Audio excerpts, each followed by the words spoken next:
श्री सीतारामचंद्राभ्याम नमः। श्रीमद् वाल्मीकि रामायण अरण्य कांड 47वां सर्ग। सीता का रावण को अपना और पति का परिचय देकर वन में आने का कारण बताना।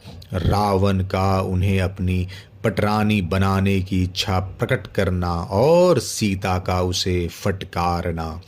सीता को हरने की इच्छा से परिव्राजक सन्यासी का रूप धारण करके आए हुए रावण ने उस समय जब विदेह राजकुमारी से इस प्रकार पूछा, तब उन्होंने स्वयं ही अपना परिचय दिया।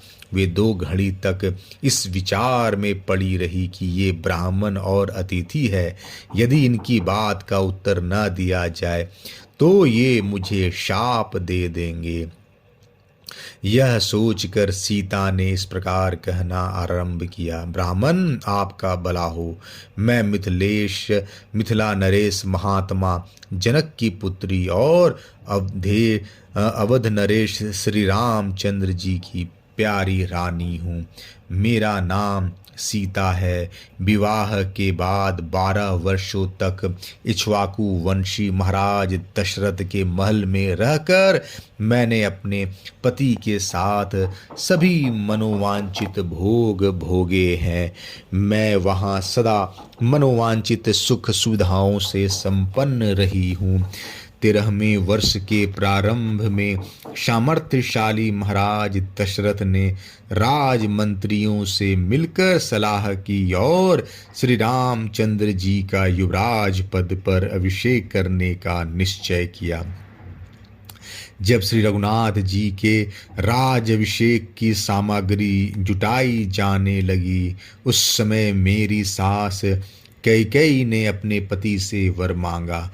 कैकेयी ने मेरे ससुर को पुण्य की शपथ दिलाकर वचनबद्ध कर लिया। फिर अपने शत प्रतिज्ञ पति उन राज शिरोमणि से 2 वर मांगे, मेरे पति के लिए वनवास और भरत के लिए राज्याभिषेक। कैकेयी हठ पूर्वक कहने लगी, यदि आज श्री राम का अभिषेक किया गया तो मैं न तो खाऊंगी न पीऊंगी और न कभी सोऊंगी ही। यही मेरे जीवन का अंत होगा। ऐसी बात कहती हुई कैकेयी से मेरे ससुर महाराज दशरथ ने यह याचना की कि तुम सब प्रकार की उत्तम वस्तुएं ले लो, किंतु श्री राम के अभिषेक में विघ्न न डालो। किंतु कैकेयी ने उनकी यह याचना सफल नहीं की।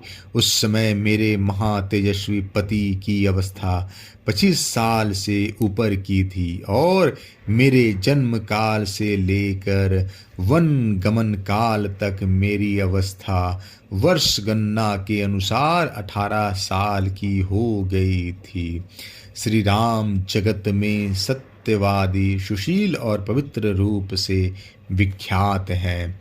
उनके नेत्र बड़े बड़े और भुजाएं विशाल है। वे समस्त प्राणियों के हित में तत्पर रहते हैं।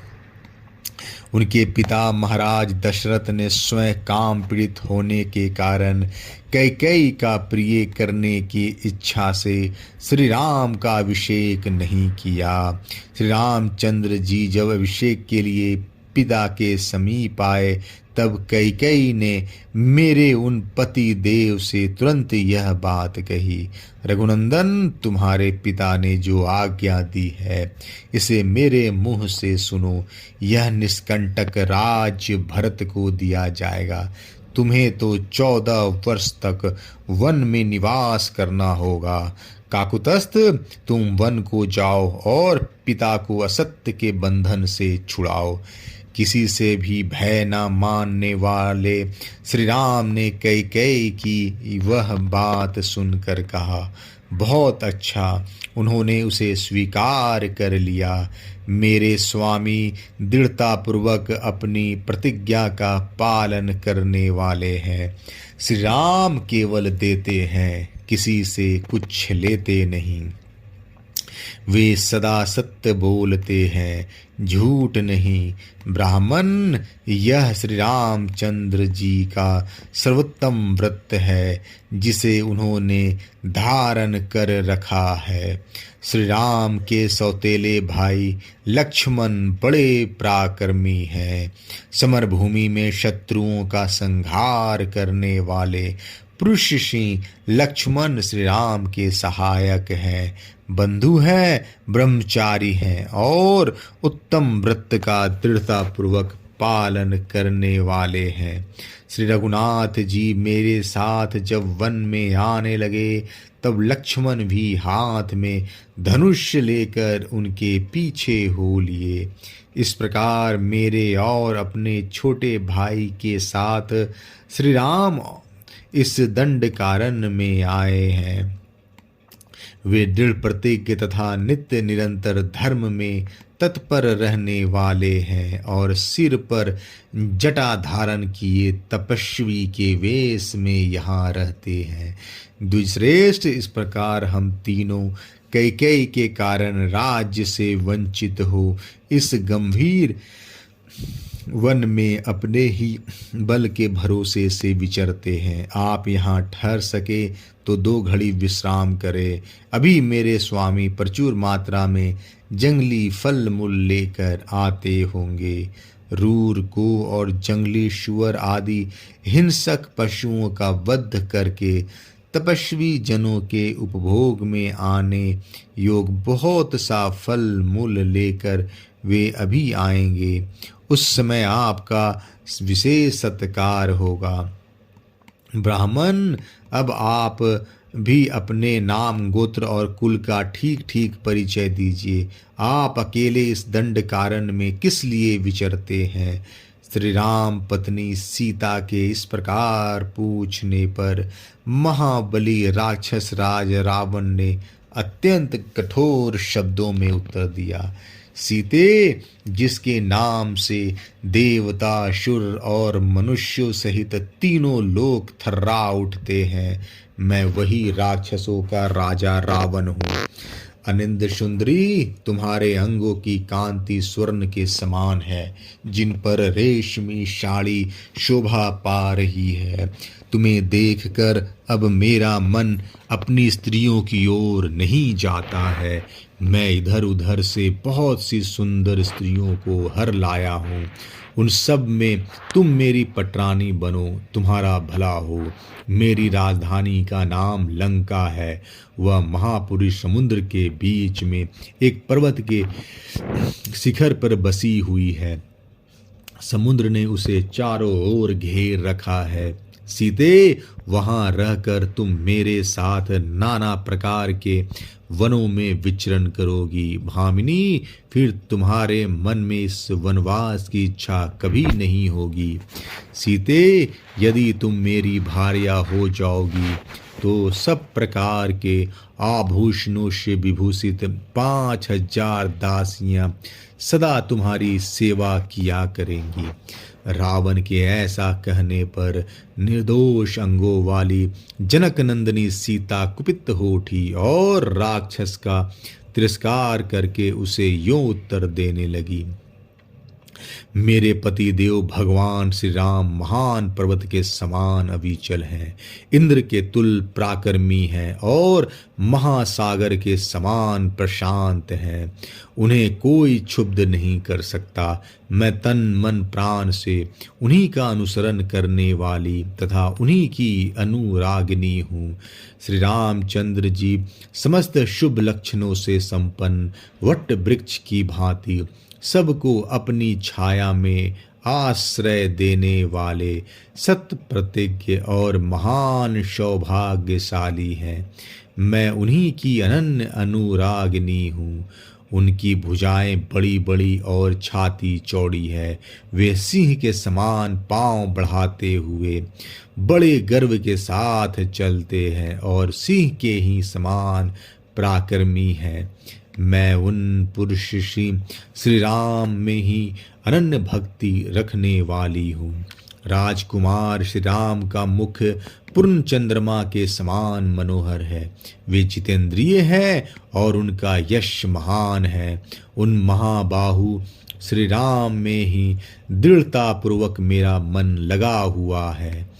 पापी निशाचर तू सियार है और मैं सिंहनी हूँ। मैं तेरे लिए सर्वथा दुर्लभ हूँ। क्या तू यहाँ मुझे प्राप्त करने की इच्छा रखता है? अरे जैसे सूर्य की प्रभाव पर कोई हाथ नहीं लगा सकता, उसी प्रकार तू मुझे छू भी नहीं सकता। अभागे राक्षस, तेरा इतना साहस!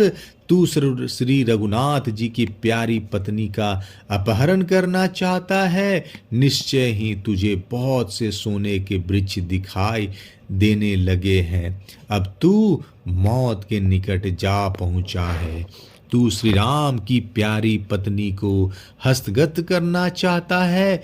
जान पड़ता है अत्यंत वेगशाली मृगवैरी भूखे सिंह और विषधर सर्प के मुख से उनके दांत तोड़ लेना चाहता है। पर्वत श्रेष्ठ मंदराचल को हाथ से उठाकर ले जाने की इच्छा करता है। कालकूट विष को पीकर कुशल पूर्वक लौट जाने की अभिलाषा रखता है तथा आँख को सुई से पोंछता और छुरे को जीभ से चाटता है। क्या तू अपने गले में पत्थर बांधकर समुद्र को पार करना चाहता है? सूर्य और चंद्रमा दोनों को अपने हाथों से हर लाने की इच्छा करता है। जो श्री रामचंद्र जी की प्यारी पत्नी पर बलात् करने को उतारू हुआ है। यदि तू कल्याणमय आचार का पालन करने वाली श्री राम की भार्या का अपहरण करना चाहता है तो अवश्य ही जलती हुई आग देख कर भी तू उसे कपड़े में बांध कर ले जाने की इच्छा करता है।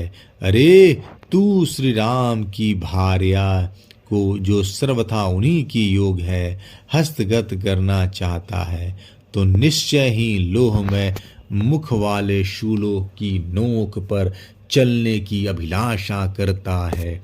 वन में रहने वाले सिंह और सियार में, समुद्र और छोटी नदी में और अमृत और कांजी में जो अंतर है, वही अंतर दशरथ नंदन श्री राम में है और तुझ में है।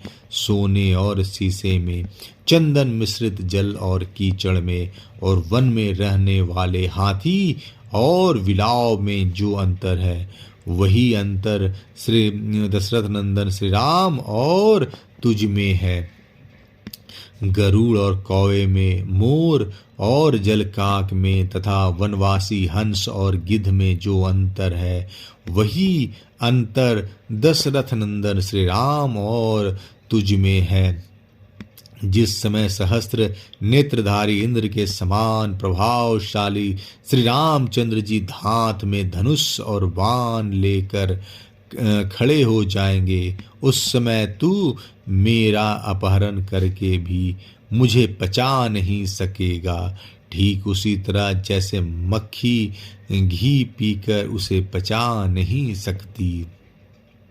सीता के मन में कोई दुर्भाव नहीं था, तो भी उस राक्षस से यह अत्यंत दुखजनक बात कहकर सीता रोष से कांपने लगी।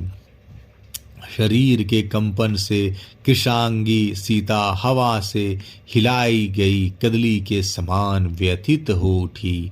सीता को कांपती देख मौत के समान प्रभाव रखने वाला रावण उनके मन में भय उत्पन्न करने के लिए अपने कुल, बल, नाम और कर्म का परिचय देने लगा। अरण्यकांड 47वां सर्ग समाप्त। जय श्री राम।